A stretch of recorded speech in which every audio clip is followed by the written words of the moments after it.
Okay, so I literally just pulled my car over. I was driving home from work and I literally just pulled my car over to give you guys this food for thought that I'm having.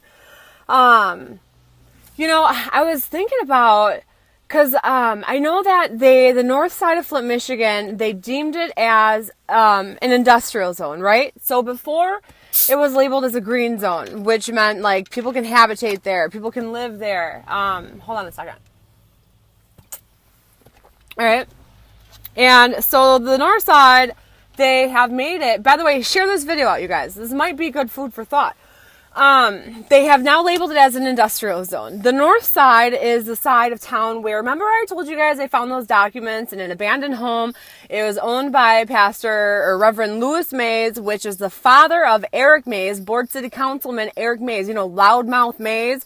That's his dad. Well, that's all of the, like the schematic map and like the aerial photographs that I found and all of the documents and stuff like that. And I've been piecing through it over this past almost like 2 years, just kind of slowly gathering information from it because like these are all huge, big puzzle pieces in Flint. Okay. And so a lot of the deeds that I had from him, like Shiloh Baptist Church, Shiloh Baptist Church. They have Shiloh Community Development Corporation. I have heard recently that they just changed that name. They bought a lot of that property there on the north side of Flint, Michigan, right? That's where like Garfield Elementary is still sitting there abandoned right there. That's that property, that whole big property of land. And I could see that they were trying really hard to make that something over there. They wanted to get like a school back going again. They wanted to get a police department over there, a shopping center over there. Didn't happen. Didn't work. Now it's no longer a green zone. It's an industrial zone. And you look at the land bank and these land grabs that they got going on. And so many of these investors in the city, because it is so toxic in Flint, Michigan, we're all thinking that they only want to make Flint, Michigan into a college town. I don't think that's necessarily just only true. I think that, well, obviously, this might be really super common information for those living in Flint, but people outside of Flint residents understand that this is stuff that people don't realize, okay? Yeah, we know you live it every single day. I'm with you on that, but we have to tell other people. Then they understand this. People are really starting to step up and help in small ways right now. So we got to give them more encouragement and motivation, why they should. So I really truly do believe the closer into Kettering and Flint University of Flint, Flint, that's the college town, obviously, that they want. Because you've been seeing a lot of newer restaurants, a lot of newer, it's this gentrification where they're literally pushing out the old, the impoverished families that they want out, the whatever it is that they're, it's like race and class. It's both of those. People are, stop saying it's race. Stop saying it's race. It's both of it. They just want them out because they have these plans. They have investors. And so switching the water, literally, I don't even know anymore. I mean, these guys are so stupid. I don't even think that they even thought for 1 second because Flint, this is how ignored Flint, Michigan is that I truly do believe that they thought nobody was going to notice because nobody has noticed Flint's sufferings for the past decades. So why would they now? Well, people did. And so I don't even think that they realized that doing this, they thought they'd get away with it. I truly firmly believe that they absolutely switched this water on purpose because they really are trying to gentrify the city, get everybody out. Part of the city, I believe, is supposed to be a college town. The rest of it, that land is so toxic. So toxic. So the Racer Superfund site is also selling a lot of their Superfund sites right now. Not just the land bank. It's also this Racer Superfund site like O'Brien and Jean. And they're selling this stuff, but they're selling it to industrial companies. I've looked online. I've been seeing it. Now it's all piecing together. So this is big, big money because instead of, think of when General Motors was there in Flint, right? General Motors was essentially that city's economy.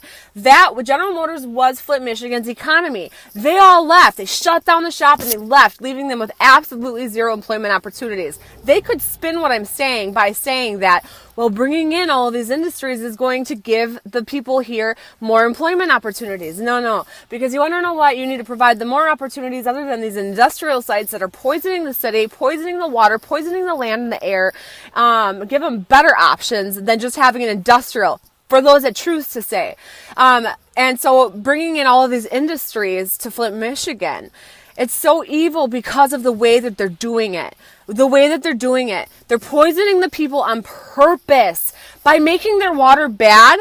I think that they really truly, maybe the Legionnaires was an accident, maybe not, because there's so many people that are willing to lie about it and cover up and everything like that. Like right now with Snyder being summoned back to the bench to have they said have an opportunity to address, the differences in their testimony and that. So they're bringing him back, thank God. But this was too done on purpose. Switching the water from the Flint River just months before they dumped thousands and thousands and thousands of gallons in it. So industrial city, they want to make it, in my very strong opinion, they want to bring it, industrialize it again. They want to basically make it like how General Motors was again. That's all power and all of it given right back to these investors. Look at how powerful they are enough as it is to go and do what they've done. Look at how desperate this is. This is why this isn't good, because they're so wicked and evil, willing to do whatever it takes for money, that they would switch the water, that they will lie to the people, cover ups, the hospitals are in on it. People are not getting medical care. They're not getting medical care. There's a lot of people, read on this post that I just did yesterday, I asked people, who is still having itching and rashes? And if so, where do you live? What area do you live in? Read those comments. Read what the people are saying. These are residents of Flint. They're not making this stuff up. I'm home. I'm itchy and I don't live there. So I can understand a little bit, tiny bit. I'm probably going to later on be like, shoot, I should have said this, but this is my big epiphany. And I had to pull my car over to tell you guys this. So hopefully you guys share this out, in sentence and probably cash to develop. Yeah, they're pushing the city out. They're pushing the residents out, on purpose. They don't care. This is absolute slaughter. This isn't even just this is not manslaughter. I'm so mad. They really need to start. This is homicide. These people are covering their tracks way too hard. This is not manslaughter. When you continue down this path, when you knew that the water was bad, when you knew that the land was toxic. No, you're right. Milwaukee's water is not that great. You're absolutely right. We do have some areas with lead issues, for sure. Flint is very different though. So Flint is absolutely different though. They are so oppressed. They are so lied to. All power has been taken away from them. This is nothing compared to Flint, Michigan. Nowhere is. That's what I'm saying. People are always like, oh, the water's bad everywhere. This is more than just the water. When are you guys going to start understanding this? It's more than just the water. Curtis. All right, guys. So that's my epiphany. Please share this video. Have a good Saturday.